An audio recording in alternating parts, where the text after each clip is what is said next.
Okay, still uploading.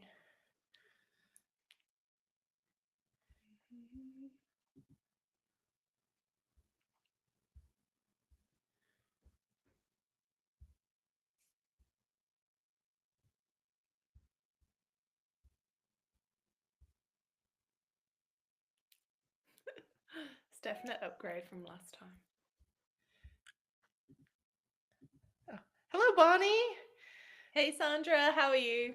I'm good. I'm good. We're live on my LinkedIn and YouTube, and Yay! Hi everyone. this is not a repeat. It's our second conversation Our that we're gonna second have. one. Yes, time The flies. first one did so well. You got such a good response, and you had people messaging, not just me, they message you directly. So that's how I know when people really like someone, they'll just message the other person instead of Oh, me. you're a really good facilitator. I mean, the last one we did was on unshakable confidence. So, yeah, excited Yeah. to be on here again. Thank you for inviting me. Yes, yes. And to give people a little bit of introduction, Bonnie is a woman in STEM. She's a PhD, very accomplished. She's also an international guest. She's in the UK. And I'm always so glad that you're so accommodating because it's bedtime over there where you're at. No, it's always a pleasure. It's always a pleasure for sure. Yeah. So this time we're going to talk about some different topics, and you've had like a ton of life changes and exciting things that I do want to dig into. Yeah. And since you've career pivoted so much, or whatever you want to call it, like life pivoted, we're going to talk a lot about that because I think that's one thing a lot of people are scared to do sometimes in life. How do they decide? How do they know what they want to do? All their fears associated with that. So I'll let you introduce yourself. Yes, sure. So I'm Bonnie. My background is in physics. So for my PhD, I did theoretical physics, PhD on the electronic properties of graphene and other 2D materials. And then after that, I worked in events, marketing, and communications. And then I moved into a Yeah. corporate consulting role. And now I'm working in a deep tech company. So I've moved around quite a lot in different domains and different types of jobs as well. Yeah, I can't even explain all that. So I don't even know what a lot of that even means. But that's what's so interesting about you because if you think about it, sometimes people's fear is they've invested so much in one area. Like you did a lot of schooling, right, to get to even Yes. PhD level. And there's this fear of like throwing it away or why would they change to anything else. So yeah, if you want to talk through some of that, what kind of inspired you to change? Like marketing is so radically different, right? It's not something people with a very scientific technical background would even think about or do. Yeah, so I think a lot of the opportunities and roles I've had have really come from the people in my network. So, from my PhD, I Mm. moved into a communications and marketing role in events, but the event itself was bringing together scientists, innovators, people from startups, Oh. governments. So, while I wasn't doing science, I was connecting with people in the ecosystem who were scientists as well. And I think, at least from my PhD, what I learned the most was less about the domain knowledge. And of course, I did learn a lot of specific knowledge and content in those areas. But I think that wasn't really the key skill. And I Yeah. always found during my PhD that I really liked organizing events and I really liked connecting with people. So Mm. it was a natural move. And because I was asked to join the role, Oh. Oh my gosh.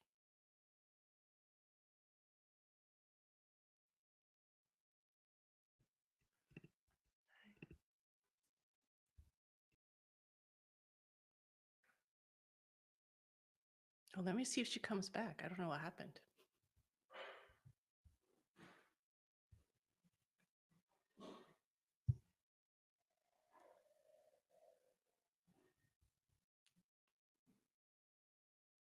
I am Oh. back. I was like, I'm gonna wait a little bit. She was talking mid sentence. Hopefully, she comes back. Okay. Yeah. So Hey, but I we're really live, so that proves that we truly are live. I think I got to the bit where I was like, I always really liked organizing events and networking with other people in the scientific community. So I felt that it was quite a natural move. And then also, Mm. I was hired by my CEO at the time, who also had a PhD in physics. So we were Oh. doing something creative, but within the scientific community. Yeah, and so it sounds like you had these opportunities presented to you rather than you necessarily pursuing all of them, right? Yes, I would say that's right. Yes. For my last three roles, they all came from people in my network who Wow. identified that I may be suited for those things. And I've always been open minded. So, for example, for my corporate role, I had a friend who referred me in, and it was a completely different industry. It was the construction industry.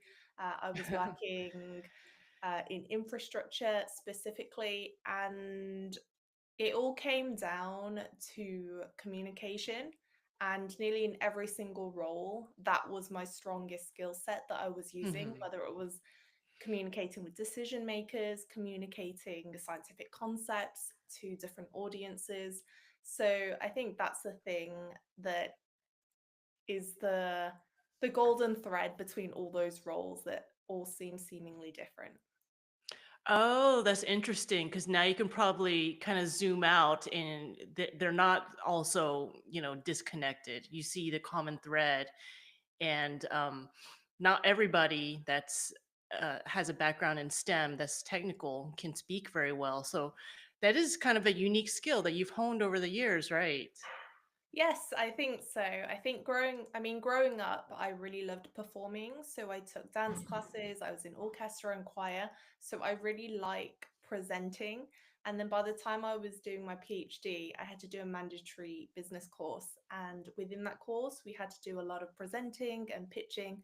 And that's when I found that I really like doing that. So I really like doing public speaking, facilitating, getting on stages, Mm. and then that's kind of where I honed that. Yeah, and oh yeah, on along those lines, not too long ago, you were on a big stage. Tell us Yes, about that. Yeah. it was a really exciting experience. So in November at the end of last year, I went to Abu Dhabi, and I was the MC for the keynote stage. And then I also went to a recording studio for the first time to record all the Voice of God announcements. And that opportunity came around from not my last boss, but my last boss. And Oh. it really shows that even though after you've left a job for a couple of years, you can maintain those relationships. And when there are those opportunities that are right for you, the people will come and ask you and join them again. So it was a really great experience to Yeah. see how the event had grown since we worked on it a few years ago. Oh, the pictures, they looked amazing of that stage and all that in It the was very event. creative, and I think that's what I missed that I didn't have in my scientific career, that I wanted more of that creativity and more of the arts as well. So you mentioned that was a former boss reaching out to you. How did you kind of maintain those relationships where somebody would think of you from, I don't know how long it's been since you've worked for him, but how do you keep in contact with those people and so they think of you later? My former boss was a woman, um, Oh, okay. and That's unique. I think for me, I did use LinkedIn quite a lot. So always showing that I'm still interested and that I do like public speaking, I do like getting on stages Yeah. and sharing my passion in general. And I think that is the most important because even now, say if I want someone to help me with something, I always just think of specific people because they're top of mind, because I see them so often sharing their gifts, sharing their passions online. And I think that's what makes the difference. Oh, wow. So just the power of you keeping top of mind through your LinkedIn post, and then that person thought of you when an opportunity came up. Um, Yeah, I believe that's true. My current role, I got uh, through LinkedIn as well. It was somewhat, my current CEO is uh-huh. someone who I met over 2 years ago. And when the right thing came up, he reached out to me. So I do believe that even though you may not be in contact with people all the time and talking to them, that Yeah. doesn't mean that they don't notice you or Yeah. that they're reading what you're saying. And when there is something relevant, they'll reach out to you. Oh, you're so right. I was reading this book over the weekend. It was talking about instead of going out and applying for jobs, when you're doing more like what you're talking about, the opportunities and offers come to you. Yeah. You're not trying to And some fill people these say the law of positions out there. attraction. Yeah. Yeah. Yeah, wow, wow, that's so fortunate. Because it's just it shows you the power of well, I think a lot of people use LinkedIn as more like I need a job and it's very transactional, right? Because they're only using it when they absolutely need something. But you're cultivating, a presence on there. You're talking about what you're passionate about. You're talking about your skills. How long have you been active on LinkedIn? I'd say in the last 6 months or even more, I've been particularly active. Hmm. Previously, maybe I'd occasionally be active when I had something new to announce or I was attending an event, but it wasn't really consistent. But I think I've been more consistent in the last 6 months or so. Wow, see, that's not that long at all for that to really show that it pays off and it keeps you top of mind for people because, um, yeah, just think about it, 6 months of consistent effort, right? Yeah, I think I'm definitely acknowledge that I'm in a fortunate position to have people in my network who had noticed that there were roles Mhm. for me. In August last year, I started posting daily videos, and after day 5, I remember thinking, I don't know if I want to carry on with this. And then in that same week, my current CEO messaged me on LinkedIn. I mean, I don't know whether it was a coincidence or something like this, but I know that I definitely popped up on his feed. So Mhm. then I think, okay, maybe that had something, whether consciously or subconsciously, something to do with him reaching out to me. And then that progressed into the new role that I'm in today. So, Oh, I did not know that story. I did not know that. yeah, so it was like on the day I was thinking, oh, I don't know if I'm going to carry on. And then yeah, and then it was like something appeared that I wasn't specifically looking for, Yeah. but it was the right fit. So, Oh, but that's so interesting because it's always when you think of giving up, and then it's that person that messages you that kind of inspires you to go on. And you don't know. I mean, it could have been you just popped into his brain, but I also think that video just creates that connection with people, right? yeah, for sure. And occasionally people message me and say, "Oh, I really like your videos," but they're people who haven't commented or liked anything. Hmm. So your audience might be people you don't know, or you might inspire people that haven't reached out yet. So I try to keep consistent because maybe I'm helping at least one other person. Yeah, that's a good way to think about it. And how long was your streak that you went? Because you went a long time. It was something like 164 days or something like this Yeah. until last week, actually, where I decided that I wanted to mix up my content and not only do videos, Yeah. so also do other posts and such like as well. Because I think LinkedIn as a platform, it is also very text based, or a lot of people use it at work and maybe the sound's not on, people aren't necessarily Yes. watching full videos. And then also, I think people consume content differently as well, or it can keep it interesting to have different formats because Yeah. when you see the same thing every day, it might look like the same video. Uh, Right, because now they wanna tune yeah. in and see what else you have to say or what you're gonna I think it's good to have mix it up.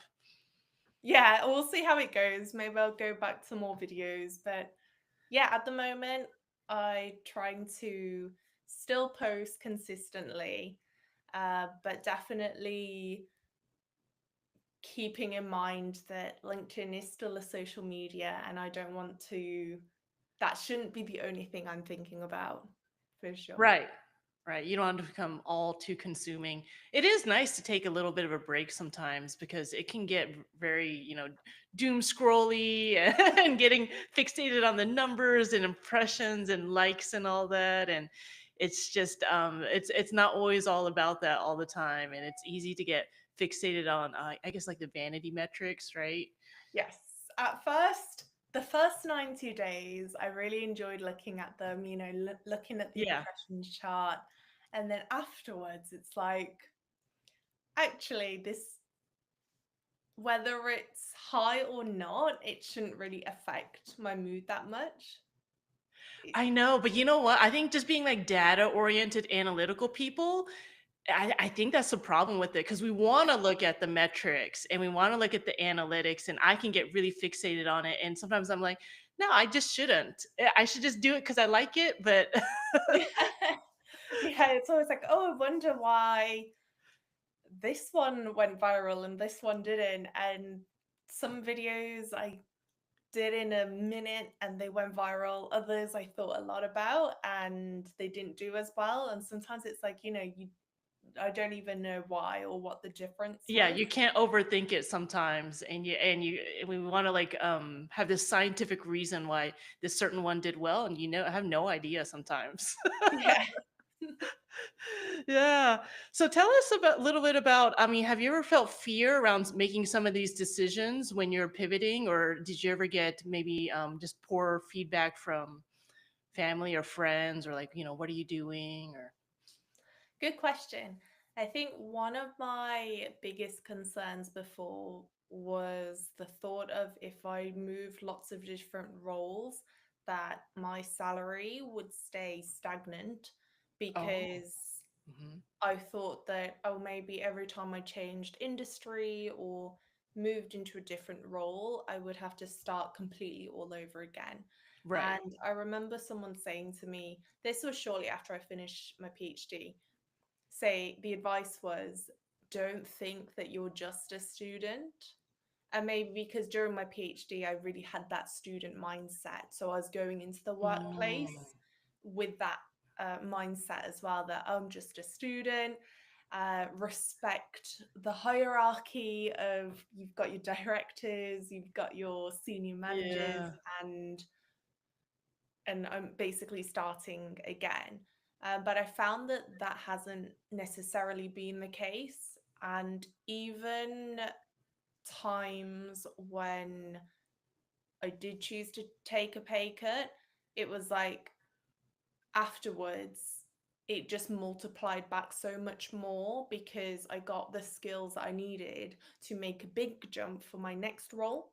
Yes. So it's it's obviously easier to say than it is to do, because ultimately everyone needs a baseline of what money they need to live. But Yeah. especially if you want to, do something you like or learn new skills, I think it's okay to take a pay cut within reason. So I think Yeah. that was the thing that I was most concerned about. But actually, after a long time, um, I don't think it's made a difference. If anything, I've actually been able to go to a higher salary than I think I would have had I taken other paths. Oh, good to know. Yeah, because that probably is one huge limiting belief for people.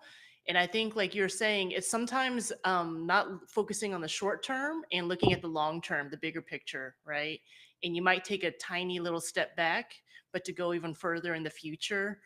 And if people could not just focus on, oh, yeah, I might have a, I don't know, slightly lower title or slightly lower pay for a bit, but you're really building into yourself. And once you are building into Bonnie and more skills, that makes you so much more attractive everywhere else, right? Yeah, and I think sometimes people maybe are focusing on those incremental jumps, and you can take a slightly lower jump and then take a much bigger jump after. And then for Yeah. me, I felt that it was needed as well. So maybe in my early 20s, I was driving really hard at my career, and it's not a sustainable pace, right? To Mm. go like 100% all the time. And actually, sometimes you do need to take a step back and do roles where you're still learning, but you're not going so aggressively. So that's what I Yeah. found. So now that when I was in my corporate role, the things that I was learning was less of the technical skills. So I still learned technical Hmm. skills, but it was all about, okay, how do I manage stakeholders? How do meetings happen? How do big organizations run? And I think that is the knowledge that is really helping me now that I'm in a growing deep tech startup. Yeah. So it's more about maybe seeking more growth and learning opportunities than anything else, right? Instead of the salary. And it's funny you talked about the nonlinear growth because it's just when you think about entrepreneurship, that's what it could be like exponential, right? But you sometimes take a step back and then you go somewhere to learn more. But the traditional, just career ladder is incremental steps up and up, right? And Yeah, usually for you're getting more and sure. more work along the I way, mean, also. for me, I think the 2 years in corporate was that time to sort of like take a step back and still learn, but also use that time to think about what I wanted to do. And I think there was so much value in going from a, university to working in a small team for events Hmm. and then moving to a big organization and just seeing that perspective of, okay, this is how different workplaces are running, and then making my own decision on what I want to do and what I don't want to do, or where I want to work. So yeah, I think it's been really valuable experience. So, like, what advice would you give to someone maybe younger? Well, not necessarily it's not that much younger, but like in their 20s, and like maybe they're exploring and debating different things and worried about the risk, or, same thing like you're saying, maybe salary stagnation or what other people are going to think. What advice would you give them? Don't try to search for the perfect thing straight away, because maybe some people have this expectation that whatever choice they make, it has to be permanent for Oh, all however many years. yeah. The thing is, there's this, I can't remember where I read it, but most decisions are reversible, or they won't permanently damage your career. Like whatever you choose something for a reason, but you're not going to find something that's 100% perfect. So you have to like pick your battles as Ooh. well. Like choose what is important to you.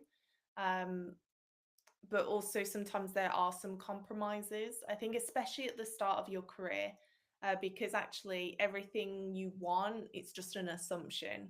Maybe people want, yeah, I want a financial job in the city, and then they later find out that they hate being in the city. So Oh, sometimes you just don't know. I I would love take that. other people's experience with the grain of salt as well. At some point, Yeah. I really wanted to climb the corporate ladder because other people were wanting that. So I believed that I also wanted that. And then you're actually doing it and you're like, oh, actually, this is not what I want personally, though I understand what other people want it. So Oh. yeah, I'd say be clear on, you're not going to know what you want exactly. And then, yeah, don't get swayed by other people. Just because other people want something doesn't mean you have to follow that path as well. Yeah, I love that. Everything you want is an assumption. And you're still figuring yourself out so much in your 20s, right? And how would you know? You're absolutely right, because the same how people say they have their dream house or they met their dream person. I don't know. I don't know if you can select that so early on, or it's going to be so perfect. And it makes sense. We say that about like houses and people. The same thing goes for jobs, and people really strive for, they want the perfect job. But you're right. I mean, who says you're not an indentured slave? You don't have to work somewhere the rest of your life or pick any career for forever, or industry or anything. So why not try some different things out? Yeah. Yeah, for sure. And yeah, have fun with it. But also, Mhm. I think the other piece of advice is to be grateful no matter what situation and where you're working right now or what your Mm. career looks like, because maybe at some point in time, everything you have now is what you wanted previously. So I always remind myself of that, be grateful. Nothing is perfect. And I remember I used to talk to my colleagues and they're like, oh no, nobody likes their job.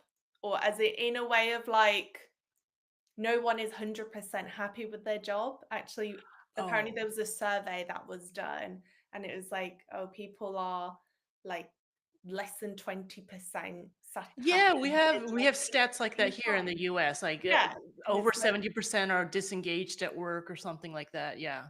and it doesn't mean that you don't like your job, but don't expect every moment you're going to like, everyone has to do emails and or the majority of people are going to have to do some admin at some point, and this comes with even the best of roles. Yeah. So what's your favorite part of working or what you do now?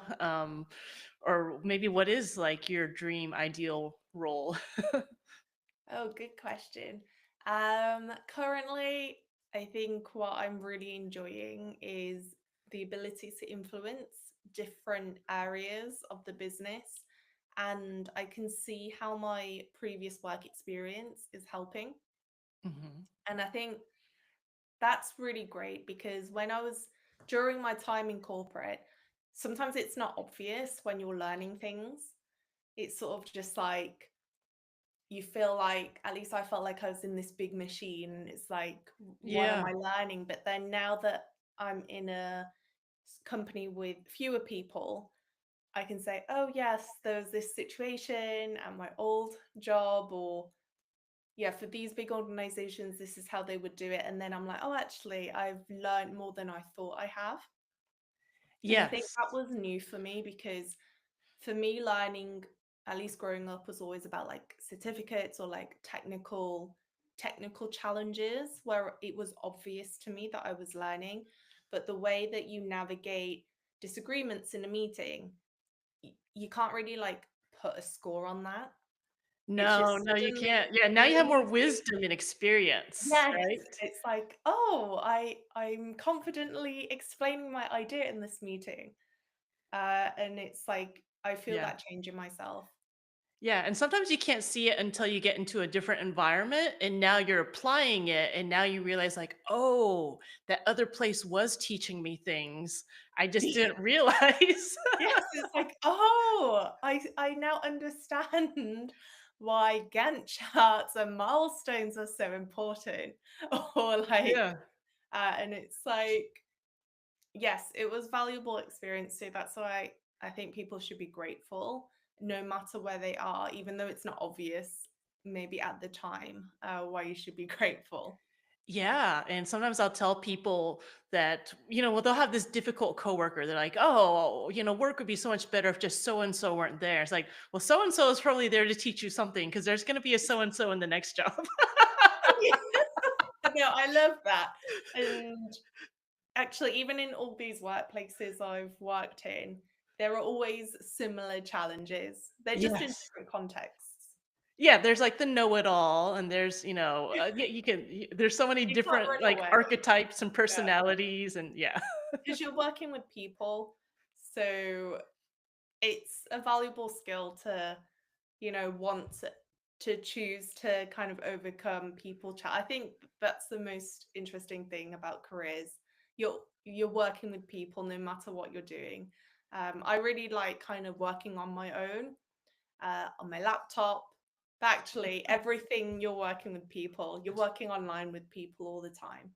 So I think people skills are one of the most important for career growth. Oh, wow. Wow. And yeah, so what type of things are you talking about now on LinkedIn? Because I know maybe you're shifting some of the things you talk about confidence and speaking, and what other type of topics are you talking about? Yes. So At the moment, I'm talking a lot about helping introverts or people who Oh, are more right. shy Mhm. to advance in their careers. So, this might be about advocating for yourself. I think one of the best pieces of advice I've had, I got over 2 years ago. So, this was before I started my corporate role. I was speaking to an executive coach who I connected with on LinkedIn, and she said to me, to be visible, that to succeed in the workplace, you need to be visible. So, to always speak in every meeting, you can Mm. either give a suggestion, comment on what someone has said, ask a question. And I remember doing exactly that. And I think that really helped me gain influence and also become more confident in the workplace. So, what I've learned in the last few years, I want to share that on LinkedIn at the moment, which is what I've been doing. Oh, that is really good advice I've never heard. So she's just saying just say something, not necessarily saying like you have to argue with people or start a debate, just Yeah, have a it could be contribution. anything. Have a contribution. Yeah, you could be complimenting someone. You could be giving an idea, a suggestion. It could be anything. It doesn't have to be a very significant where you're speaking a long time in a meeting.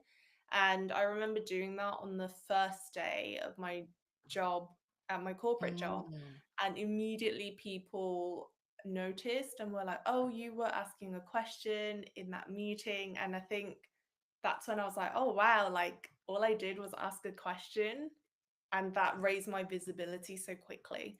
So yeah, that's a really good piece of advice, and that's a piece of advice I give to some of the people I manage at work as well. I'm like, you need to be visible, because Mm. even though I know you're working really hard and doing the things, maybe others don't. And it's yeah, I think I've learned a lot about like image management at work, and that's kind of like been an interesting lesson as well. Oh, tell me some of your thoughts about that because I think about that too, especially with my work environment now where it's work from home.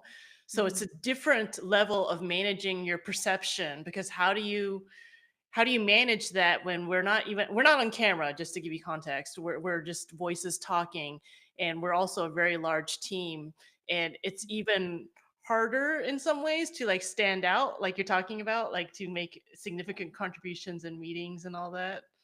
Yeah, I found that I've worked remotely quite a lot as well in the past few years. And I've found that those who are text communicative on Teams, Okay. they seem to always be people who are top of mind. But it doesn't necessarily mean they're doing more. But I think it's because when people are like, oh, hey, they just like they're sharing something, or hey, has anyone got any comments on this? Or hey, I just saw this. And then suddenly it's like, oh, this person is like a coordinator or someone who like facilitates things happening over Teams chat, like, oh, so and so's or they're always giving updates.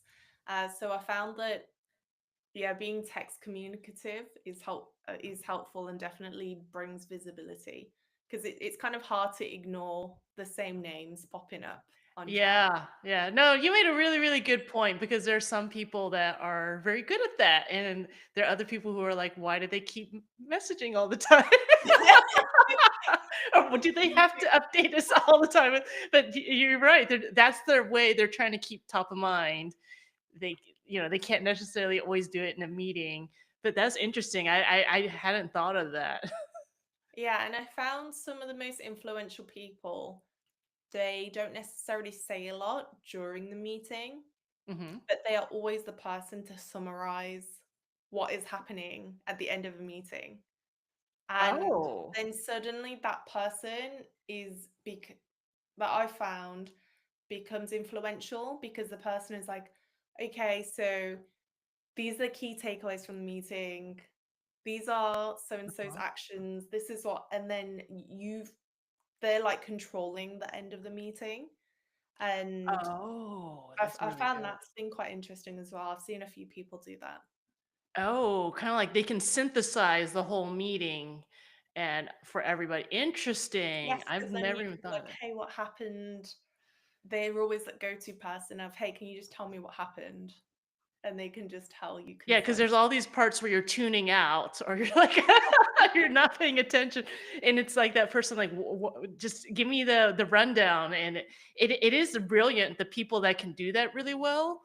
Because I noticed that, I actually do it for, like, my financial coaching clients. I synthesize the whole meeting for them, and, I used to think they were kinda useless summaries. I thought it was more for me, but I enjoy doing them. My clients like them, and it's just, yeah, it's just this is everything that was kinda said and conveyed, and it's out there, and, I email them after, and it's just it's good for me too because it forces me to, think back of everything I said, right? And be more coherent with my thoughts and put it down on paper. So, yeah, there is a skill to that because I noticed there are other people. It's the same thing like you're saying. I'll say like, "Oh, I missed a little part of the meeting," and they're like, "What?" And I'm like, "Oh, you weren't paying attention. Like, what happened?" they're not good at they're not good at recapping the meeting at all or telling you anything significant from it. Or I'll talk with like three different coworkers, maybe after a meeting, and they all have a different perception of what happened. And it's only like what was most important to them, or like maybe they got bored, or someone will say it was totally fine, and then from another person that oh no, it went this way, and it's like, which what really happened? Are you using AI note takers?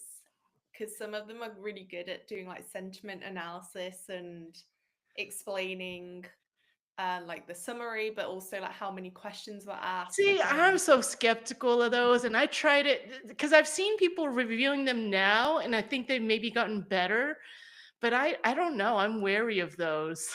What do you think Oh, about it? no, I love them. I use them in my work, and particularly when you download the transcript, we have an enterprise version of ChatGPT. So I download the Oh. transcript and then I can upload it to ChatGPT and then also query it. So I can ask, um, can you tell me all the actions that different people need to do in the meeting? And then it's been pretty good at picking out technical details as well. Oh, So really? in my line of work, there's a lot of calls where we're talking about different things on different like this micrometers, this material, and this, and it picks it up quite well.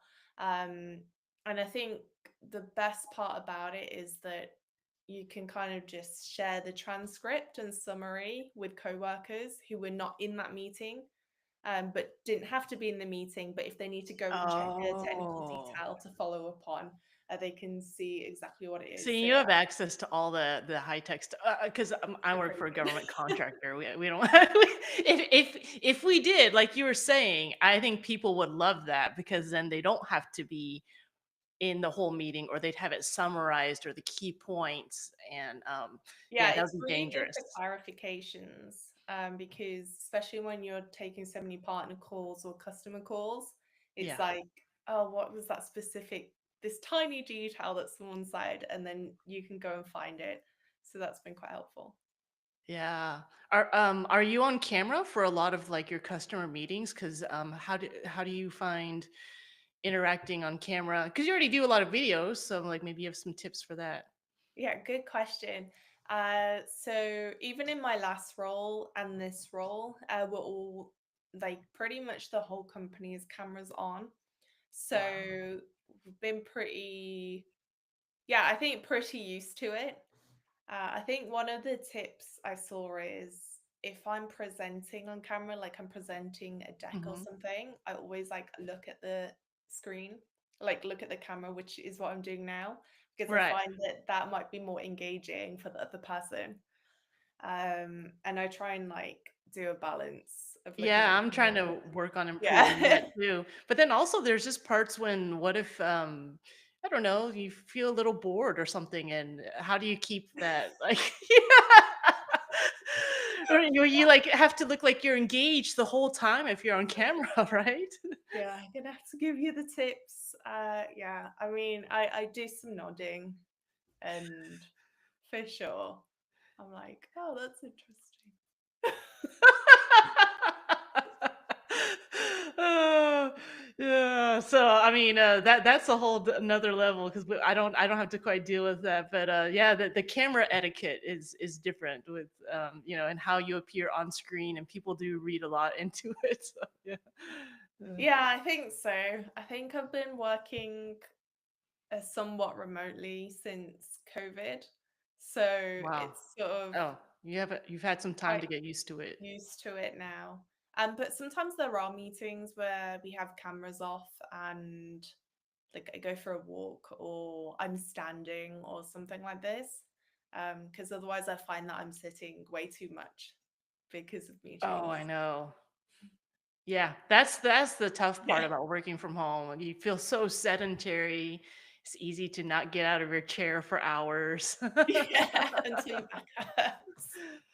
Yeah. So, what do you think might be next for you? Do you think you might pivot or change again, or I don't know, or what are you going to do with your LinkedIn and all the stuff you're talking about online? Good question. I'd like to continue with LinkedIn. I think it's good practice, at least for myself, to share things in a concise way.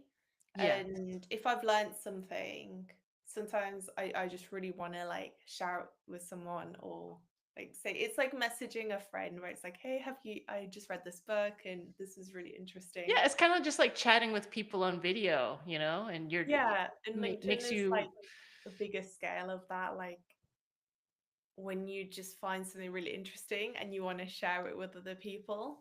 I'd really like to continue that. And then I think by virtue of sharing content, I'm always trying to learn something interesting as well and, keep my mind fresh. And then also Oh, it that's forces true. me to think about what I've learned in my life. Like, oh, have I had any experiences or something I want to share that could be helpful for others?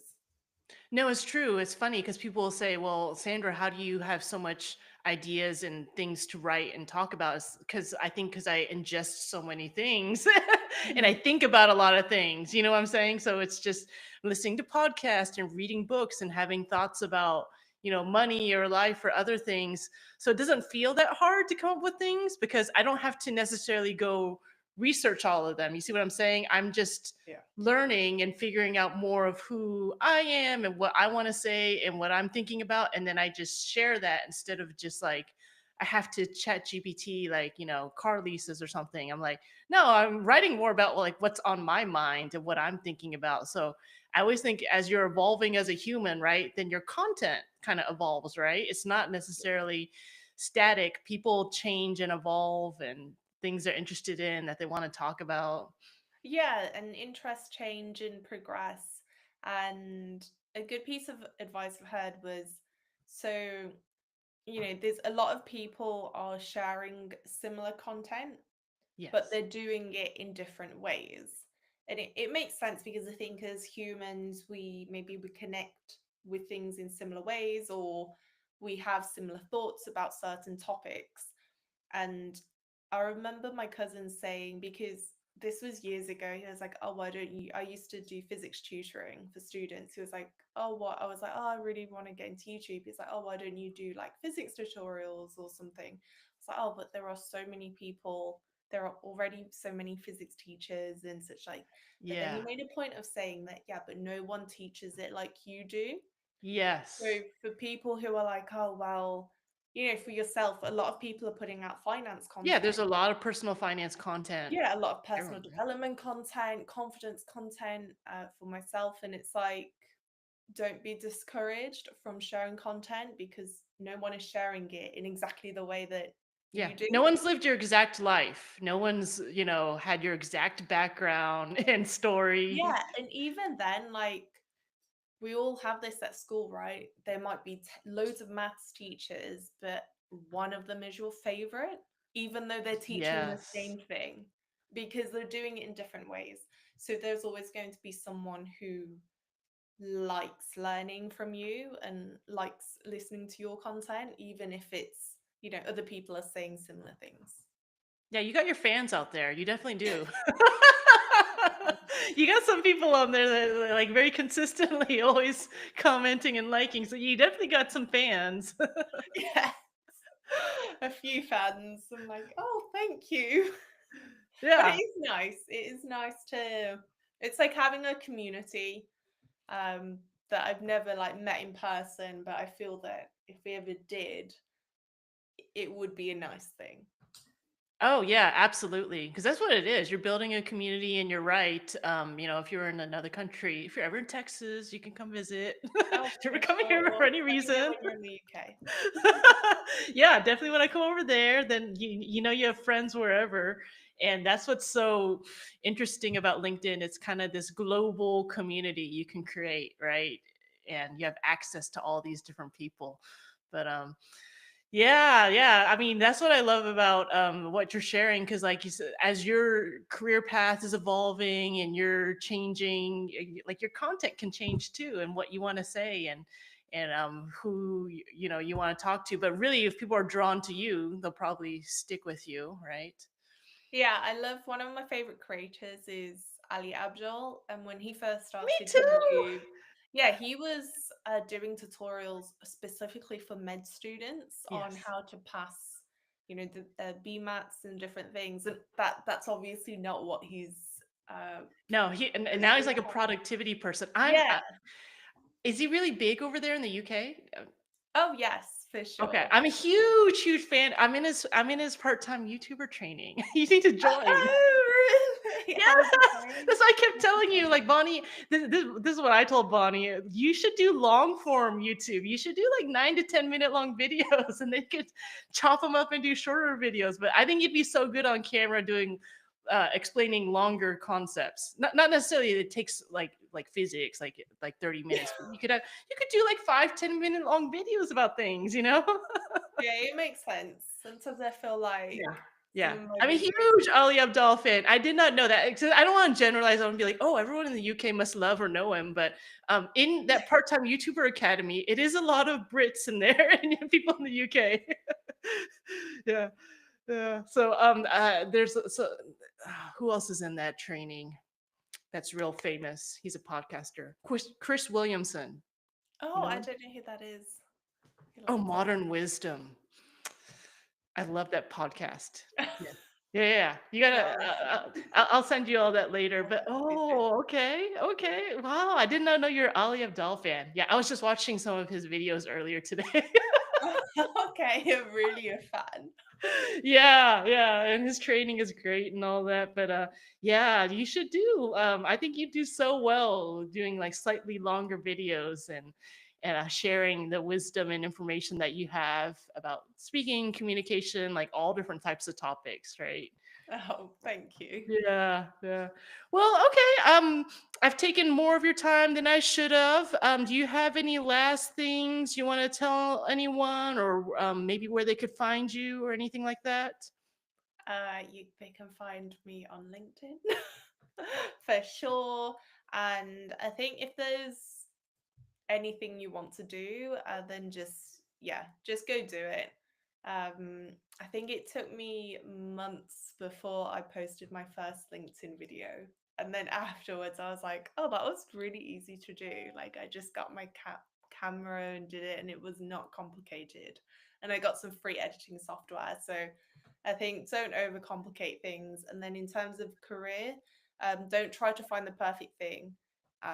The perfect thing might not exist, not straight away anyway. You probably don't even know what that perfect thing is for you yet.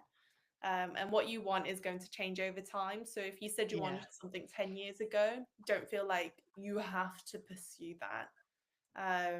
Because, Mm. people grow and interests change as well.